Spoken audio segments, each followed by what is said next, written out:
kind of changed my view on life when I was a teenager.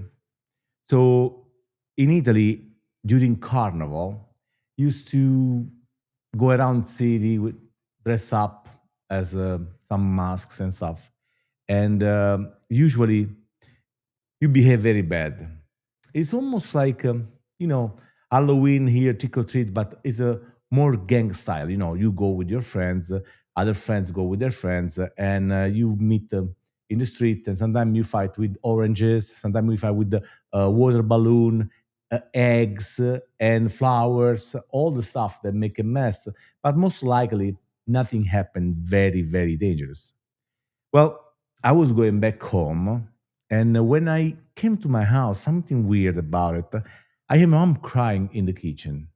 I was like, wait a second, what happened here? The door were all open. My mom was crying. Now she's pregnant, pretty big pregnant. She was going to deliver a couple months later. And my aunt, she cannot keep any secret, she came to me and said, yeah, this kid came in and it throw two eggs in the freshly painted wall that my father just painted a few weeks before, waiting for my brother to be born.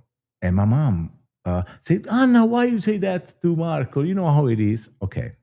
So furious, I say, who did that? I say, I don't know. A boy must be your age. And I was like, no way. I ran out of the house looking for this child, this kid. And we were maybe 17 at the time, 16, 17. I went in the street and I went like straight up to this huge group of people. Right? There must be maybe 50, 60 kids, right? I call it kids because at this point, but at the time, they were almost all bigger than me, older than me. And I ask very loudly, I say, who did that to my mom? Who threw eggs in my house? And this guy show up, right? Now, this guy was a year or two older than me. And I always thought about him that was kind of untouchable because he was older than me, was well respected, and I never fought him before. In Italy, you fight a lot, especially in my little town at the time. And okay, I don't even doubt 1 second myself. I went for it and put him down, beat the shit out of him so bad that he spent a few days in the hospital. And funny story, my parents went there to give chocolates to him, and the father told my father, "Say I beat him again when I heard what happened to your mom." And I was like, "What?"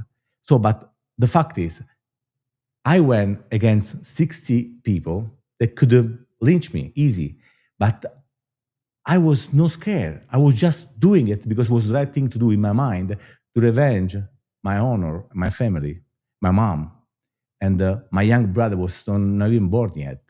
What happened is that when the kid threw the eggs in my house, my mom went down to tell them, "Look, don't do that. Give me the eggs. Don't throw any more eggs in it." And he kicked my mom in the back. And mom went back home. She was nervous, so she threw up and she was crying when I came to the house. So that was no nice. And that's why his father beat him too. Now, what to take from this? It is not who you are fighting. It's about what are you fighting for. That will give you strength.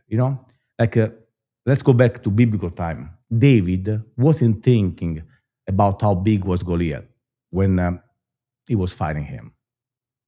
He was thinking about how big his God was. And for God, he beat him. So think this way, and victory is yours.